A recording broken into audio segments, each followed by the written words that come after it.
ஹல்லேலூயா. கர்த்தருடைய பரிசுத்த நாமத்திற்கு மகிமை உண்டாவதாக. இந்த நாளிலும் ஏசப்பா நம்ம ஒவ்வொருக்கும் கொடுக்கிறதான வார்த்தை ஏசாயா தீர்க்கதரிசன புஸ்தகம் 46வது அதிகாரம் 3வது வசனம் பின்பாகம். தாயின் வயிற்றில் தோன்றினது முதல் உங்களை ஏந்தி தாயின் கற்பத்தில் உற்பத்தி ஆனது முதல் உங்களை தாங்கினேன். உங்கள் முதிர் வயது வரைக்கும் நான் அப்படி செய்து வந்தேன். இனி மட்டும் நான் உங்களை தாங்குவேன். நான் அப்படி செய்து வந்தேன். இனிமேலும் நான் ஏந்துவேன். நான் சுமப்பேன்.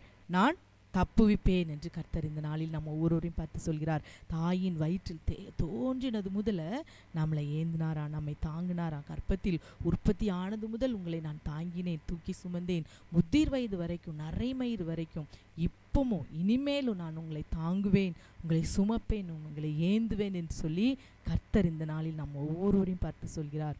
ஒரு ஊழியக்காரர் ஊழியத்தில் உள்ள பாடுகள் நிமித்தம், ஊழிய பாதையில் உள்ள கஷ்டத்தினால் அவர் மிகவும் சோர்ந்து போய் ஒரு நாள் அவர் ப்ரேயர் பண்ணிட்டு அவர் படுக்க போனார். படுக்கையில் தூக்கத்தில் அவருக்கு சொப்பனத்தில் கர்த்தர் ஒரு தரிசனத்தை கொடுக்கிறார். அந்த தரிசனத்தில் இவர் ஒரு பாதை வழியாக அது ஒரு நல்ல பாதையாக இருக்குது, ஒரு எளிமையான பாதையாக. அந்த பாதை வழியாக இவர் நடந்து போயிட்டுருக்கிறாரு.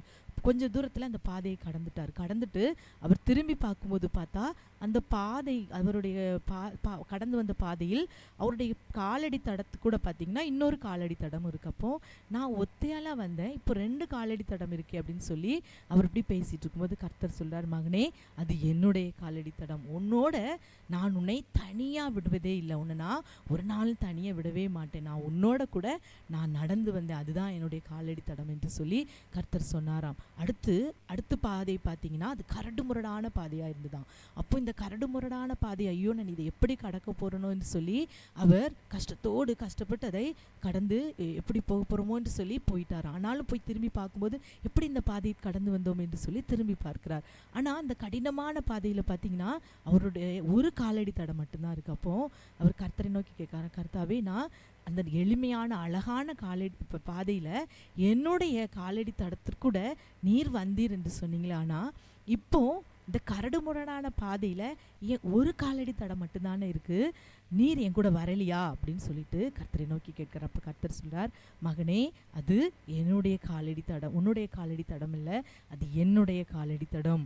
நீ இந்த பாதை எப்படி கடப்பே என்று சொல்லி சோர்ந்து போய் நிற்கும்போது நான் தான் உன்னை தோளின் மேல் சுமந்து இந்த கடினமான பாதையை நான் லகுவாக்கி நான் மாற்றி தந்தேன் என்று சொல்லி கர்த்தர் அவரை பார்த்து சொன்னார். சொன்ன உடனே அவர் கண்களில் கண்ணீர் வடிந்தவராய், கர்த்தர் என்னை ஒரு நாள் தனியே விடலை, ஒவ்வொரு நேரம் அவர் என்னை கூடவே தான் நடக்கிறார் என்று சொல்லி அறிந்தவராய், உணர்ந்தவர்களாய், கஷ்டமான பாதையில் அவரே என்னை தாங்கி தூக்கி சுமந்து வருகிறார் என்று சொல்லி அதை உணர்ந்தவராய் என்ன செய்தார், கர்த்தருக்கு நன்றி செலுத்திவிட்டு அடுத்து காலையில் எழும்பி நல்லா ஜெபித்து விட்டு அவர் என்ன செஞ்சார், அவருக்கு பாடுகள் தான், ஆனால் அந்த பாடுகளை பெருசாக நினைக்காதபடி கர்த்தர் என்னோடு உண்டு என்று சந்தோஷத்தோடு அவர் ஊழிய பாதையில் உற்சாகமாய் கடந்து சென்றார். அதற்கப்புறம் அவருக்கு இருந்த பாடுகளாகவே தெரியல, ஏனென்றால் கர்த்தர் என்னோடு உண்டு என்று.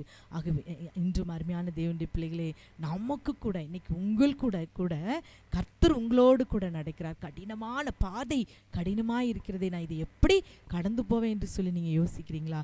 இதுவரைக்கும் உங்களுக்காக அவர் நடந்தார். ஏசாயாவில் நான் பார்க்கிறோம், உங்களுக்காக உங்கள் நடைகளை நடத்துகிறவர் உங்களுடைய தேவனாகிய கர்த்தர் என்று சொல்கிறது. உங்களுக்காக அவர் உங்கள் நடைகளை நடத்துகிறார். நீங்கள் நடக்கலை, அவர் உங்களுக்காக நடக்கிறார், உங்களோடு கூட நடக்கிறார். உங்களுக்காக உங்கள் நடைகளை நடத்துகிறவர் கர்த்தராகிய இயேசு கிறிஸ்தாகவே.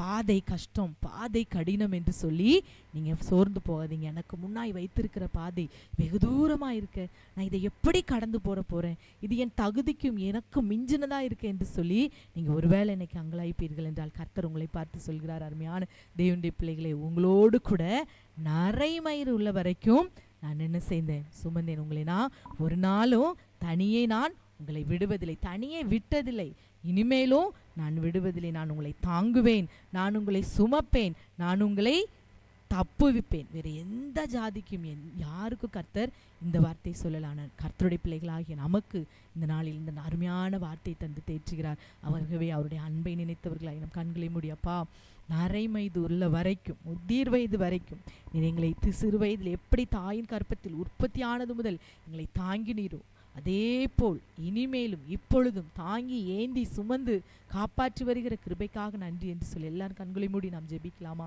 அப்பா, எங்களை நேசிக்கிற எங்கள் அன்பின் பரலோக பிதாவே, இந்த நல்ல வார்த்தைக்காக நன்றி அப்பா. தாயின் வயிற்றினது முதல் உங்களை நான் ஏந்தி தாயின் கற்பத்தில் உற்பத்தி ஆனது முதல் உங்களை தாங்கினேன். முதிர் வயது வரைக்கும் நான் அப்படி செய்து வந்தேன், இனியும் அப்படி செய்வேன். உங்களை ஏந்துவேன், உங்களை சுமப்பேன், உங்களை தப்புவிப்பேன் என்று சொல்லி இந்த நாளில் எங்களுக்காக நீர் பேசின உம்முடைய கிருபைக்காக நன்றி அப்பா. நாங்கள் ஒரு நாளும் தனியே விடப்படுவதில்லை அப்பா. இயேசுவே, இதை கேட்டுக்கொண்டிருக்கிற பிள்ளைகள் யாரா இருந்தாலும் அப்பா, ஒரு நாளும் பிள்ளைகள் தனியே தன் வாழ்க்கை பாதையில் விடப்படுவதில்லை. கரத்தை பிடித்து நான் உனக்கு துணை நிற்கிறேன் என்று இந்த நாளில் வலதுகையை பிடித்தவராய் பயப்படாதே, நான் உனக்கு துணை நிற்கிறேன். நீ நடந்து வருகிற பாதை, நீ நடக்க போகிற பாதையை பார்த்து பயப்படாதே, நான் உனக்கு துணை நிற்கிறேன் என்று சொல்லி ஒவ்வொரு பிள்ளைகளையும் இந்த நாளில் தேற்றுகிற கிருபைக்காக ஸ்தோத்திரம் அப்பா.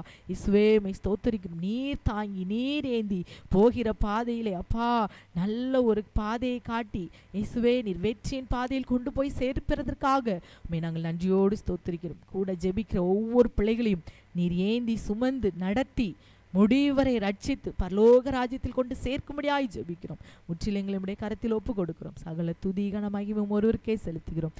இயேசுவின் நாமத்தில் ஜெபிக்கிறோம் நல்ல பிதாவே. ஆமேன், ஆமேன்.